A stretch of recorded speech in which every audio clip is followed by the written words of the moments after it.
let's say you have a car, how do you say that this car is mine? RC, registration certificate. So ఇళ్ళకి కూడా there's something called the first primary document is called a sale deed. Sale deed అంటే ఏంటి? మామూలు 100 rupees bond paper మీద రాసుకునే transaction. So agriculture lands కి ఏంటి? ఇందాక వాడు అన్నాడు పాస్బుక్ ఉంటది. పాస్బుక్ అనేది ఉంటే ఐడియల్లీ నీకు ఆ పాస్ బుక్ లో they would return your name details and then you'll have land details.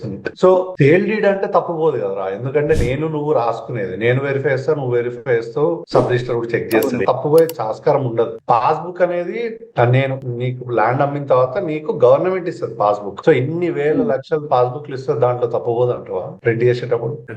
So one idea that we had come up with after talking to so many people is registration చేసేటప్పుడు survey mandatory చేసింది అనుకో government. If you can put that on the map, అంటే దాన్ని digitise చేసి Google map మీద పెట్టడము, అది public domain లో పెట్టావు అనుకో, స్లోలీ అన్ని బౌండరీస్ అన్ని ల్యాండ్స్ ఆ మ్యాప్ మీదకి వచ్చేస్తాయి కదా. అంటే ఆ బౌండరీస్ ఎవరు, ఆ బౌండరీస్ లో ఉన్న ల్యాండ్ ఎవరిది, అది ఎప్పుడు రిజిస్టర్ అయింది, అన్ని డీటెయిల్స్ పబ్లిక్ డొమైన్ లోకి వచ్చేస్తాయి కదా. అండ్ రిజిస్టర్ అయ్యేటప్పుడు సబ్ రిజిస్టర్ కూడా చూడొచ్చు అసలు ఈ ల్యాండ్ ఎక్కడ ఉంది అని. That could be actually like a good idea is what we had come up with.